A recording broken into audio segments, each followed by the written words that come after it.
बॉडीच्या आतमध्ये एक इस्टेटर असतो. काय असतो? इस्टेटर. लक्षात आला? त्या इस्टेटर हा एक गोल सर्क्युलर आकाराचा असतो. सर्क्युलर म्हणजे गोलाकार आकाराचा. बरोबर आहे? ह्या बॉडीच्या आतमध्ये फिक्स केलेला असतो आणि तो इस्टेटर त्याला असे गाळे असतात. कोणाला 24 असतात, कोणाला 36 असतात, कोणाला 48 असतात, कोणाला 64 असतात, कोणाला 16 असतात, कोणाला 8 असतात. लक्षात आलं? वेगवेगळे गाळे असतात. त्या गाळ्याला काय करते आपण? इन्सुलेशन करतो एका पेपरच्या माध्यमातून. जे पीव्हीसी ट्रान्सपरंट पेपर असेल किंवा लेदराइट पेपर असेल, त्या लेदराइट पेपरच्या सहाय्याने या गाळामध्ये आपण पेपर घालतो. काय करतो? पेपर. आणि पेपर घालल्यानंतर मग हे जे कॉपरचे तार असते, ही कॉपरचे तार, ही कॉपर वायर, हे सुपर इनॅमल, कोणता वायर असतो? ती सुपर इनॅमल कॉपर वायर. हा वेगळ्या वेगळ्या नंबर ने येते. समजून घ्या 20 नंबर, 22 नंबर, 24 नंबर, 26 नंबर, 28, जे काही 36 नंबर पर्यंत LWG.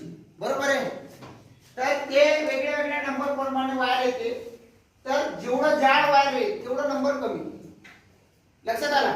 20 नंबर पेक्षा 22 नंबरच्या वायर पातळ असेल, 25 नंबरच्या त्याच्यापेक्षा पातळ असेल. लक्षात आला? LWG.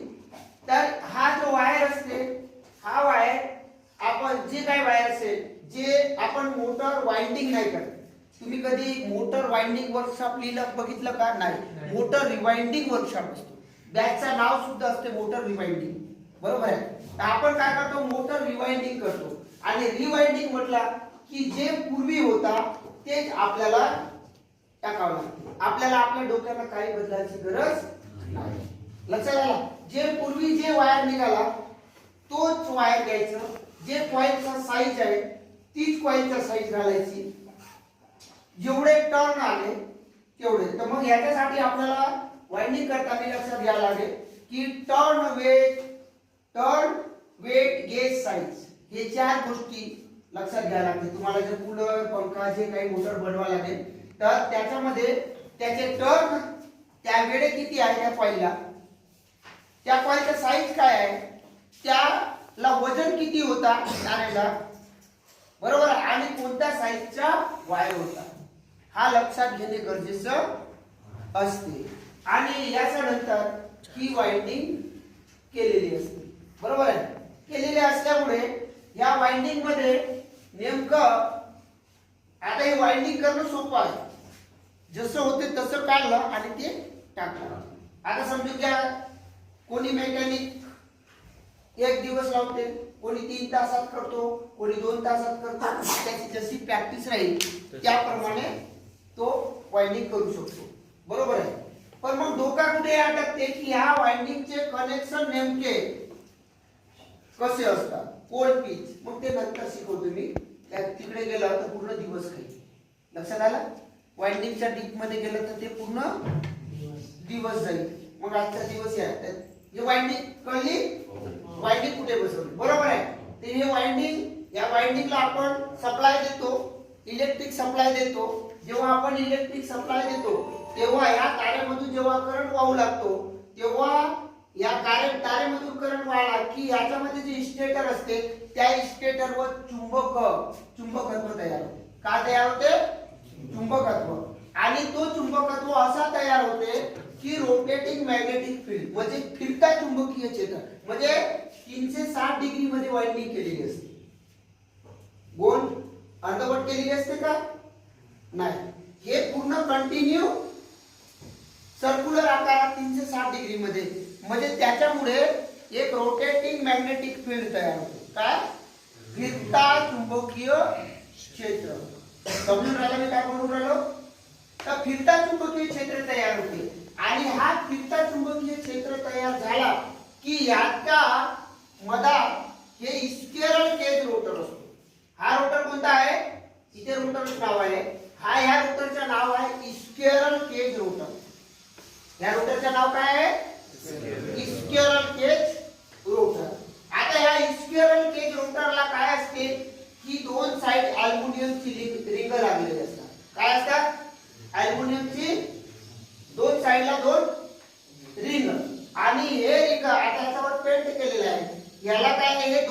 एक दुसऱ्याला शॉर्ट केलेले असतात,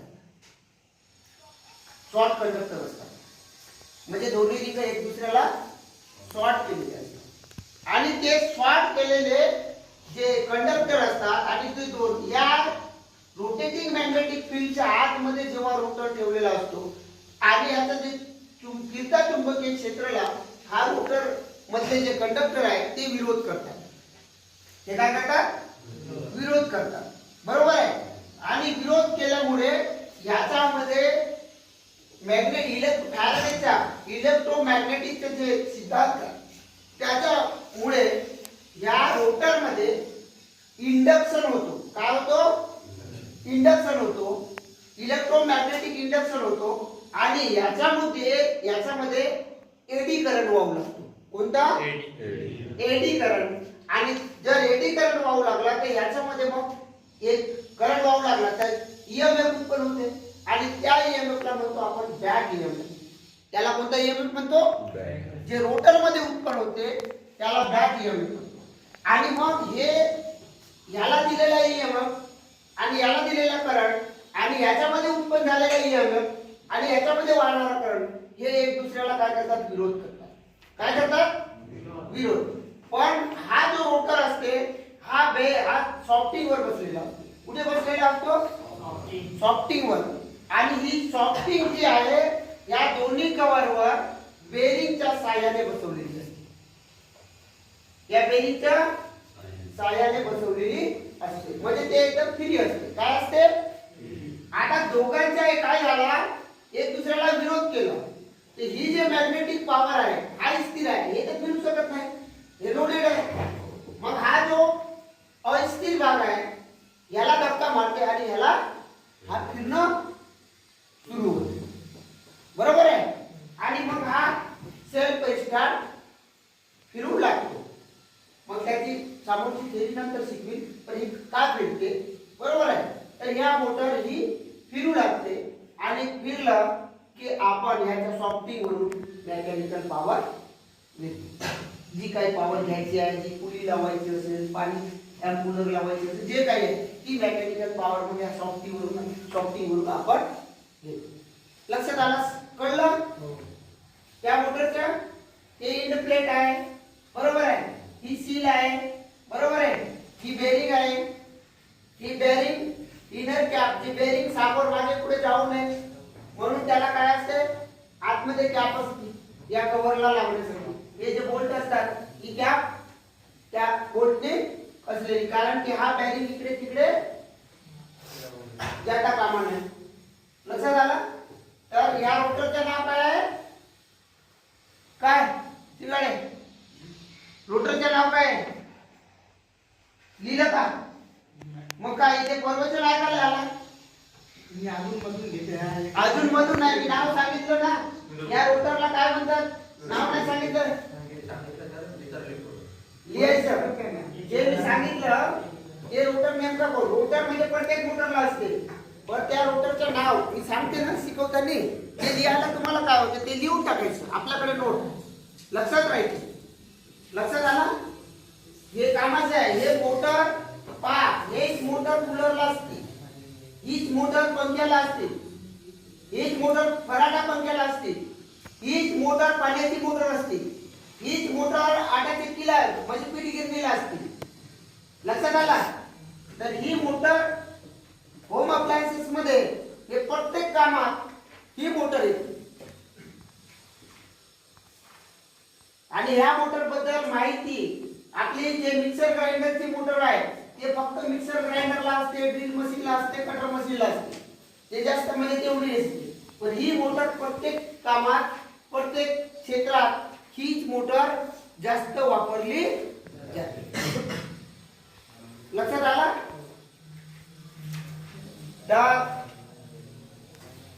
हे टर्मिनल बॉक्स आहे, बरोबर आहे. काढून हे इथे वायरिंग केलेली असती, बरोबर आहे. तर या प्रकारे ही मोटरची माहिती कळली. याचा फोटो काढून टाका आणि याचा डायग्राम याची काय करायची, याची प्रिंट आपल्याकडे काढून टाकायची. आपण काय करायची, जे जे डायग्राम येतात त्याची जे तुमच्याकडे मोबाईल त्याची प्रिंट काढून घ्यायची, बरोबर आहे. त्याची प्रिंट काढली की आपल्याला मोटारीमध्ये कोणकोणते आणि मी ते समजून दिली की कोणता भाग त्याच्या प्रिंटिंग युनिव्हर्सल मोटर. हे काय आहे? Universal motor. तर या युनिव्हर्सल मोटर मध्ये काल मी तुम्हाला सांगितलं की हे जे फील्ड स्टेटर आहे हे काय आहे? हे जे पांढऱ्या कलरचं दिसते ना हे फील्ड स्टेटर, हे सिलिकॉन स्टीलच्या पातळ लॅमिनेटेड कोअरला असं चिटकवून लॅमिनेट करून बनवलेला असतो. हा एक ठोक लोखंडाचा नसते, हे पातळ पत्रे जसे कॉपी असते का नाही, ही कॉपीला असे म्हणजे हे वेगळे वेगळे काने हे करून ही कॉपी बनली का नाही, बरोबर आहे. तर असंच त्याला पातळ पत्रेला लॅमिनेट करतात, चिकटवतात आणि मग हा स्टिकर तयार केला. लक्षात आला? याच्यामध्ये दोन कॉईल असतात. किती? दोन. हे जे लाल कलरची दिसून राहिली हे फील्ड वाइंडिंग आहे. हे कोणती आहे? फील्ड वाइंडिंग, बरोबर आहे. या स्टेटरचं नाव दिलेलं आहे. हे आहे स्टेटर. हे काय आहे? स्टेटर, बरोबर आहे. हे फील्ड वाइंडिंग आहे, बरोबर आहे. म्हणून त्याला आपण कंप्लीट याला फील्ड म्हणतो, फील्ड स्टेटर, बरोबर आहे. याच्यानंतरचं हे जे भाग आहे हे आर्मेचर आहे. हे काय आहे? आर्मेचर. आता हे जे आर्मेचर सुद्धा याला सुद्धा स्लॉट असतात, याला सुद्धा ओपन स्लॉट असतात आणि त्याच्यामध्ये सुद्धा वाइंडिंग केलेली असते, बरोबर. आता ही वाइंडिंग जी आहे ही वाइंडिंग हे इथे जी कम्युटेटर जे सेगमेंट असते हे कम्युटेटर आहे. ही काय आहे? ही कम्युटेटर आहे. ही कम्युटेटरला हे वाइंडिंगचे तार हे इथे जोडलेले असते. हे कम्युटेटर सेगमेंट आहे, काय आहे. आणि हा जो कम्युटेटर आहे हे काय आहे? कम्युटेटर. हे वाला जे हा भाग कोणता आहे? हा इकडे दिलेला आहे कम्युटेटर, बरोबर आहे. हे आर्मेचर, बरोबर. आणि ही सॉफ्टिंग आहे. ही काय आहे? सॉफ्टिंग, बरोबर आहे. ही सॉफ्टिंग आहे. आणि ही बेरिंग आहे. ही काय आहे? बेरिंग आहे. मिक्सर ग्राइंडर मध्ये बेरिंग असते, बूस असते. हे तुमची ड्रिल मशीनला सुद्धा कामात येते, ड्रिल मॅगरला सुद्धा, ड्रिल हॅमरला सुद्धा असते, ब्रेकरला सुद्धा असते. लक्षात आलं? जे आपण जे झरी मारण्याचे जे ग्राइंडर असते त्याला सुद्धा एक मोटर असते आणि मिक्सर ग्राइंडरला सुद्धा हीच मोटर असते. लक्षात आलं? तर ही युनिव्हर्सल मोटर याचा मेन वर्किंग प्रिन्सिपल काय आहे की याला आपण कंटिन्यू चालवू शकत नाही. दुसरं हे हाय स्पीड मोटर असते. ही काय असते? High speed. ह्या मोटरची 3000 आरपीएम असते. किती? या जे मिक्सर ग्राइंडर आहे, कारण की याला दोन पोल असतात. काय असतात? दोन पोल. आणि म्हणून याला 3000 आरपीएम असते. लक्षात आला? आता हे झाले पार्ट याच्यामध्ये. आणि हे आहे कार्बन ब्रशेस. हे कार्बन ब्रशेस वेगळे वेगळे हे दोन कार्बन ब्रशेस असतात. हे काय आहे? Carbon brush. आता हा एक प्रश्न तुमच्या डोक्यात येत असेल की आपण कार्बन ब्रश का लावतो, हा तुम्हाला विचारला पुन्हा. आपण त्याच्यामध्ये हे पूर्ण कॉपरच्या, स्टीलच्या, ब्रासच्या हे सर्व पार्ट बनले. मग आपण कॉपरचे ब्रश लावू शकतो ना, ब्रासचे ब्रश लावू शकतो ना. जर पूर्ण पार्ट कॉपर ब्रास न बनलेला आहे तर मग ब्रश आपण कापर किंवा ब्रशचे लावू शकतो. मग कार्बनचे का लावतो, हा एक डोक्यात प्रश्न उद्भवतो, बरोबर आहे का नाही? तर याच्या मागे रिझन हे आहे की हे आर्मेचर हा 400-500 ला येतो. चांगला आर्मेचर 250 पासून तर 400-500 पर्यंत, जसा कंपनीच्या जसं साईजच्या घ्या त्याप्रमाणे, बरोबर आहे. तर हा आता समजून घ्या 400-300-400 चा आर्मेचर येतो. जर आपण कॉपर किंवा ब्रासचे कार्बन ब्रशेस घेतला तर हे जे कम्युटेटर सेगमेंट असतात हे छोटे छोटे चिटकवलेले असतात. बरोबर आहे, ते वेगळे वेगळे असतात. पट्टे असते ना, असे कॉपरची लागलेली असते ना त्या मोठेटरला. जर आपण कॉपर किंवा ब्रासचे कार्बन ब्रश घेतला ते पट्टे उकडतील, काय होतील, त्याच्यावर प्रेशर येईल. बरोबर आहे. आणि मग आपला एका आठवड्यानं हा आर्मेचर बंद होईल.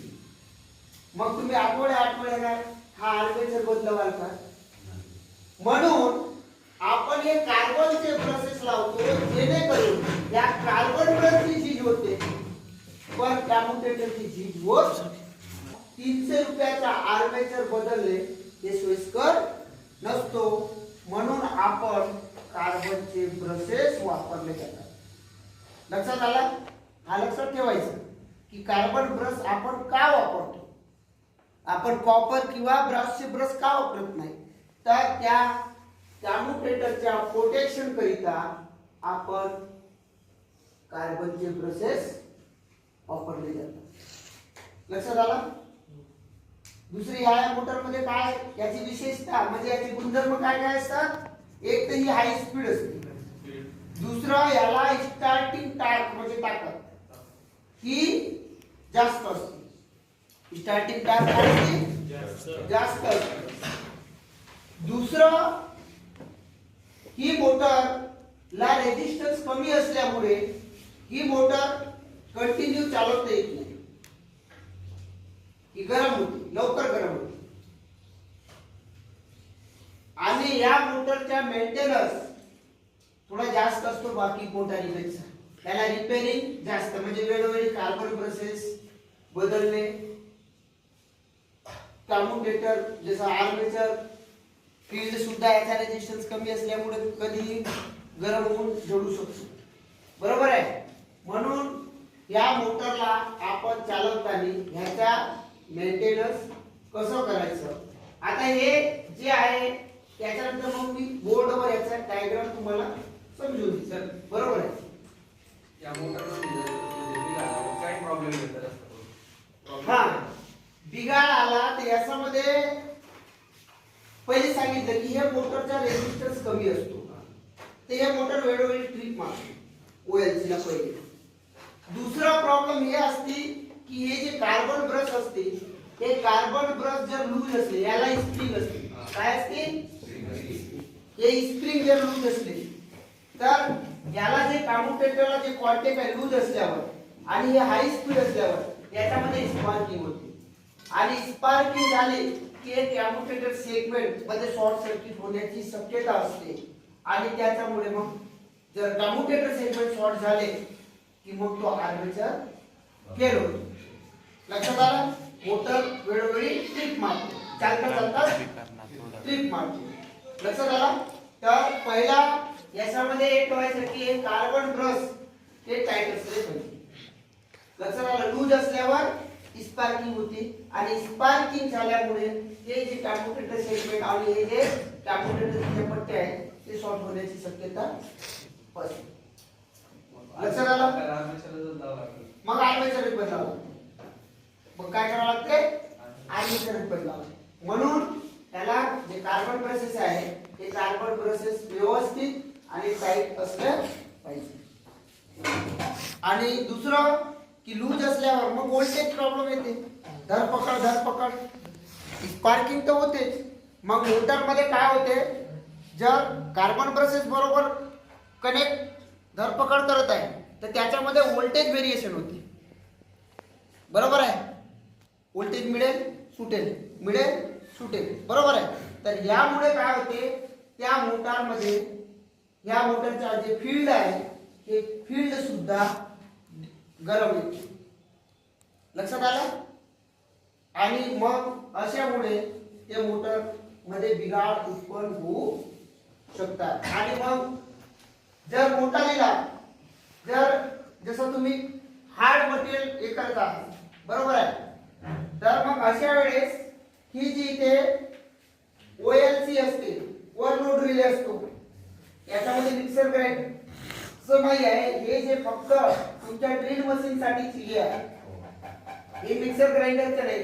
मिक्सर ग्राइंडरचा 3 स्पीड मिक्सर ग्राइंडरचा सर्किट डायग्राम असं सर्च करा. 3 स्पीड मिक्सर बरोबर आहे त्याचे पार्ट। आता याच्यामध्ये काय आहे त्याचे जे सर्किट आहे बरोबर आहे हे लक्षात घ्या। हे सर्वात पहिले आपण हा जे 3 पिन टॉप असते काय असते तर हे 3 पिन टॉप असते याच्यामध्ये 3 कलरचे वायर हिरवा काळा आणि लाल लक्षात आला। हे काय आहे 3 पिन टॉप आहे प्लग आहे हे वाला प्लग याला जे टॉप लावतो का नाही बरोबर आहे। तर हे 3 पिन टॉप प्लग आहे तर हे याला आपण हा एक झाला। दुसरा हा इंडिकेटर लॅम्प बसतो म्हणजे मिक्सर जशी ऑन केली तर हा लाईट काय होते जळते बरोबर आहे।